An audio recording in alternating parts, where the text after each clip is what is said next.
যৌথভাবে স্বাক্ষরিত একটি চিঠি পাঠিয়েছেন বাংলাদেশের প্রধানমন্ত্রী শেখ হাসিনার কাছে। এখানে সবার নাম দেওয়া আছে 12 জন। তাতে প্রফেসর ইউনূসকে বিদ্যমান হয়রানি বন্ধ করার জন্য আহ্বান জানানো হয়েছে। দর্শক, আবারও ডক্টর ইউনূসকে নিয়ে আমেরিকার 12 সিনেটর তারা প্রধানমন্ত্রীকে চিঠি দিয়েছেন যাতে করে ডক্টর ইউনূসকে হয়রানি করা না হয়। দর্শক, ডক্টর ইউনূসকে নিয়ে চিঠি দেওয়ার মূল কারণ কি, এই বিষয়গুলো নিয়ে আলোচনা করেছেন ডক্টর জাহিদুর রহমান। তার আলোচনা শুনলে বুঝতে পারবেন এই চিঠি দেওয়ার মূল কারণ কি।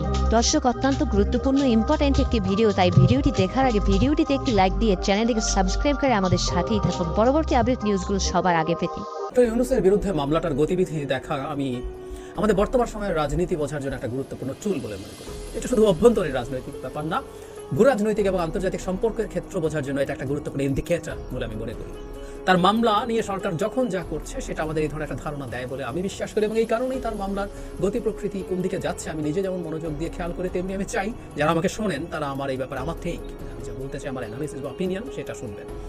কথাগুলো বলার উদ্দেশ্য কারো কারো চোখে পড়েছে হয়তো যে আজই একটা নিউজ এসছে বিভিন্ন পত্রিকা এবং পোর্টালে, অলরেডি অনলাইন মিডিয়াগুলোতে চলে এসছে। সেটা হলো ডক্টর ইউনূসের বিরুদ্ধে হয়রানি বন্ধ করার জন্য 12 জন মার্কিন সেনেটর, যার মধ্যে দুটো গ্রুপই আছে, রিপাবলিকান এবং ডেমোক্র্যাট, তারা এবং এর মধ্যে পরে শুধু সেনেটর হলেই হয় না, খুব গুরুত্বপূর্ণ স্বনামধন্য সেনেটররা আছেন, তারা প্রধানমন্ত্রীর কাছে আহ্বান জানিয়েছে।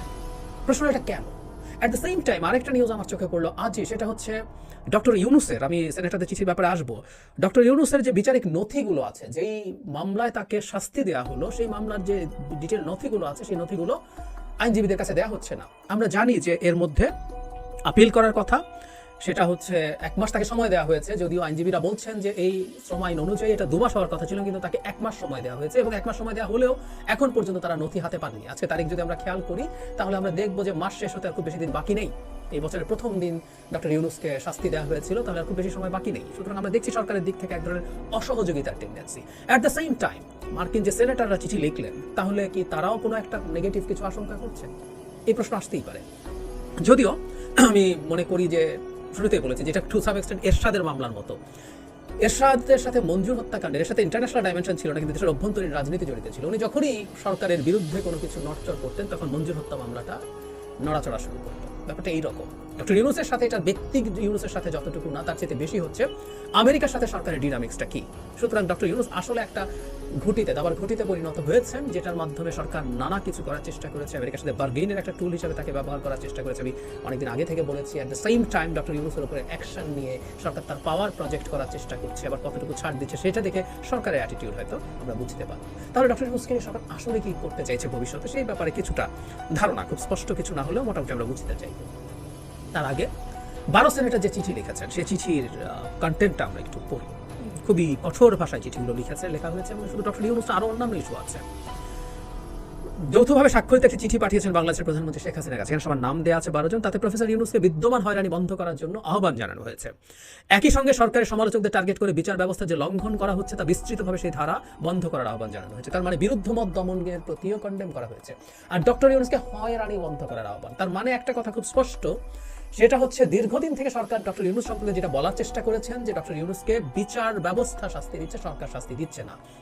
বাংলাদেশের বিরোধীদের উপরেও যে দমন পীড়ন হচ্ছে সেটা বিচার ব্যবস্থা, বিচার বিভাগ করছে বলে সরকার যে কাগুজে কথা বলে, এই কথাগুলো আসলে বৈশ্বিক বাজারে the people don't by those, মানে ওগুলো গ্রহণ করছেন না কেউ। এখানেও তাই স্পষ্টভাবে হয়রানি করার কথা। আমি আপনাদেরকে বহুবার বলেছি, জাতিসংঘের মানবাধিকার হাই কমিশনার জনাব ভলকার তুর্ক বিচারিক হয়রানির কথা বলেছেন, এবং ঘটনাচক্রে এই চিঠিতেও সেটার উল্লেখ আছে।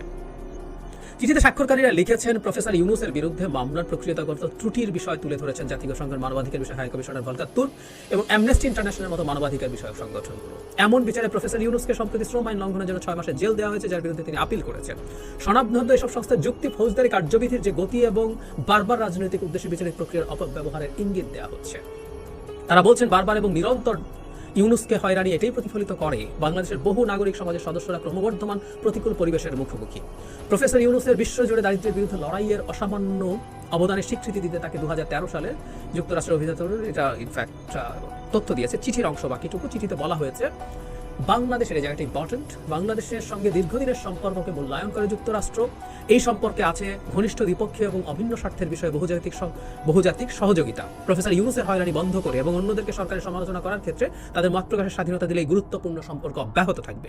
অন্য যেসব দেশে গণতন্ত্রের বাধা আছে, মুক্ত মত প্রকাশের বাধা আছে, তাদের বিরুদ্ধে অব্যাহতভাবে কথা বলে যাচ্ছেন ডিক ডারবিন ইত্যাদি।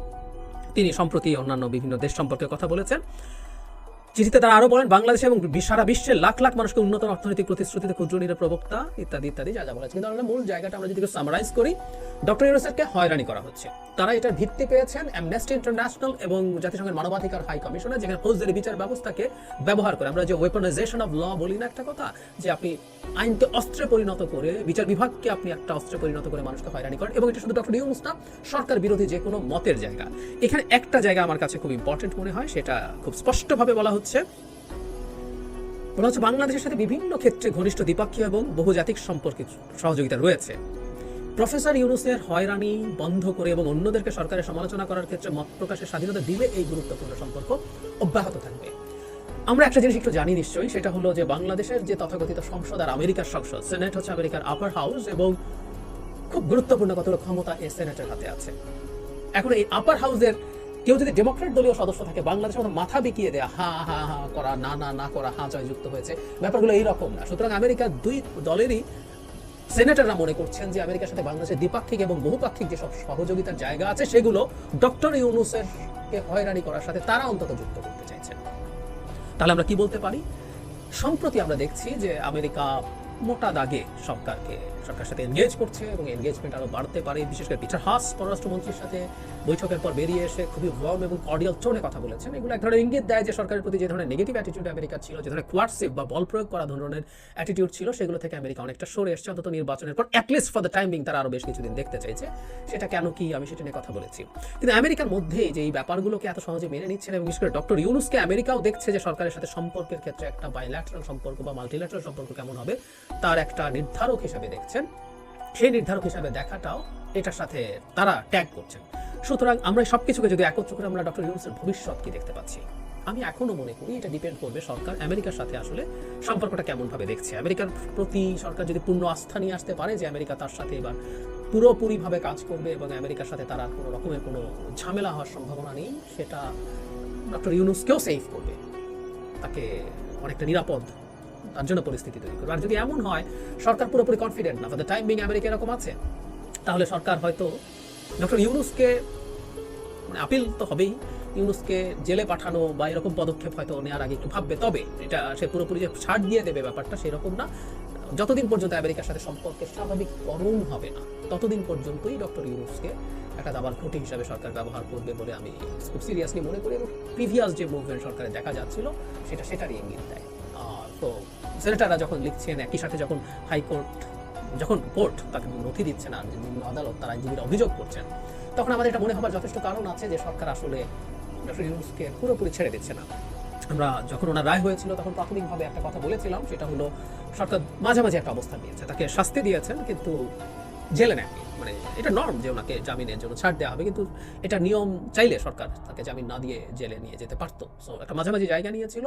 আমি ধারণা করি সামনে আরো বেশ কিছুদিন একটা মাঝামাঝি জায়গায় সরকার থাকবে, যতদিন পর্যন্ত, মাত্রই তো অল্প কয়েকটা দিন গেল নির্বাচনে, সরকারও আমেরিকাকে দেখবে, আমেরিকা কি করছে না করছে, কতটুকু করছে না করছে, তারপর সে যদি সেফ ফিল করে তাহলে ডক্টর ইউনূসের ভাগ্য সুপ্রসন্ন হবে।